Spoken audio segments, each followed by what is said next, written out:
Good afternoon, students.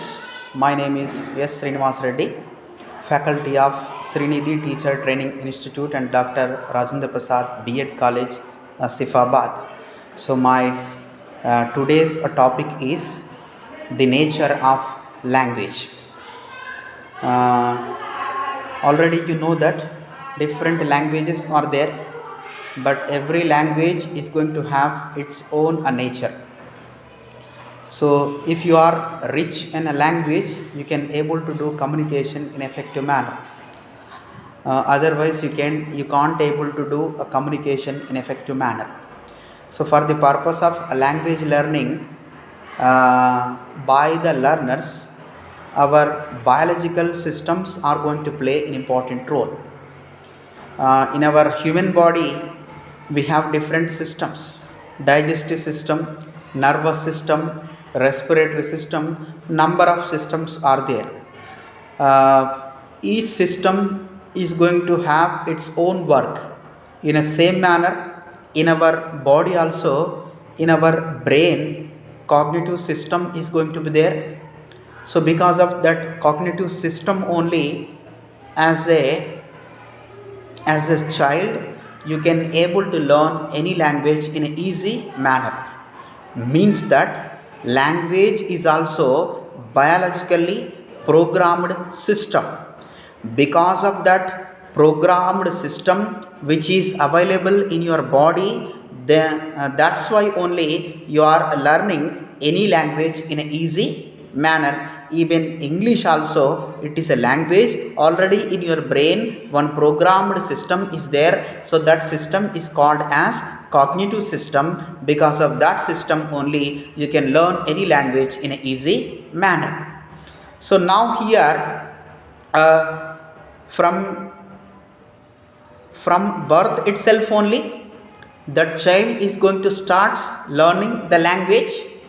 Why? Means when that child will come out from the womb of the mother, is going to enter into the environment where already language is available. So there he is going to do interaction with the society, members of the society. Because of that reason only the child is going to learn that language in an easy manner.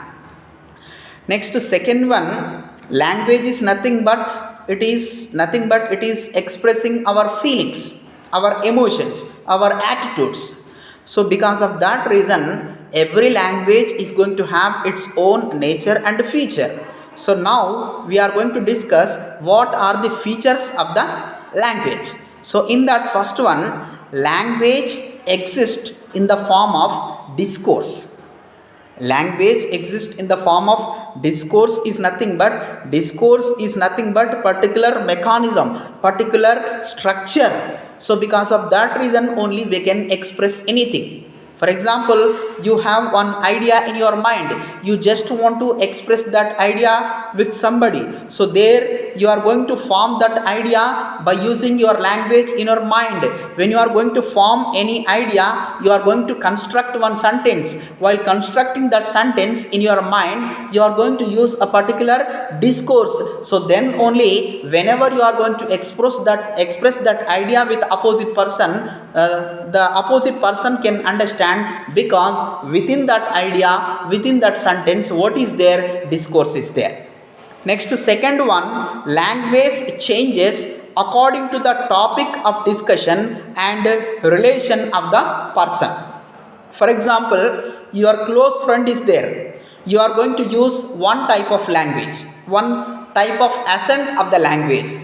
For example, you are doing communication with your principal or headmaster. So there you are going to use language in another manner. For example, you are doing communication with your mother and father. So there you are going to use one way of language. For example, you are doing communication with your brother or a sister. So there you are going to use another type of language. So depending upon the context, depending upon the concept, depending upon the person, you are going to use a language. So always with all people you are not going to use a same language. If you are going to use a same language and there only you can understand, you don't have communicative skills. right? Next, third one, language skills are acquired only by using, practicing and them continuously. So for example, we have a 4 language skills. You just want to do the you just want to get a skill in that particular area, but when it is possible, when you do a practice of those areas in a continuous manner in a real life situation, when you are going to use, so there only those skills are going to be imbibed in your mind also and also in your body.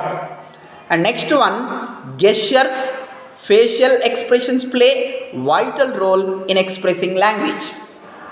By sitting just like a doll without moving any parts of the body, if you are going to express something with opposite person, so that person may not receive effectively. So that's why whenever if you wants to express something with opposite person, there your gestures, your facial expressions, your body language is going to play an important role. So in expressing a language, what is compulsory? Language is compulsory, your body language is also compulsory. Both by the combination of language and body language, if you are going to express something with opposite person, there 100% opposite person is going to receive information from your side. And next one, language is acquired through a systematic sequence. Systematic sequence means in order only you are going to acquire a language. Without knowing alphabetical letters, you cannot able to speak. So first you are going to learn alphabetical letters, then you are going to know how to write and how to read small words. So like that, in a L, S or W manner, you are going to do the practice of language, then only you are going to learn that language in a systematic manner. And last one, language acquisition is as natural to the child as crawling, walking are standing. Crawling అంటే బొర్లడం. ఇప్పుడు చిన్నపిల్లలు పుట్టిన తర్వాత ఒక 6 months తర్వాత మెల్లమెల్లగా అంటే కూర్చోవడానికంటే ముందు ఏం చేస్తారంటే బొర్లుతారు. That is called as a crawling. So crawling ఎట్లాగైతే పిల్లలకు నేచరలో, వాకింగ్ ఎట్లాగైతే పిల్లలకు నేచరలో, స్టాండింగ్ అంటే నిల్చోవడం ఎట్లాగైతే నేచరలో, language learning is also natural. Because already that system is going to available in our mind. That system is going to called as cognitive system.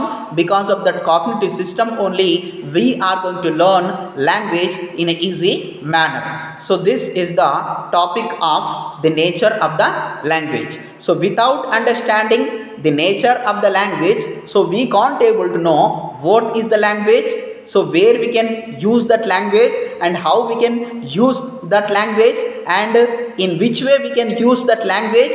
So these all we are going to understand when we are the knowledge of the nature of the language. So thank you for giving me an opportunity.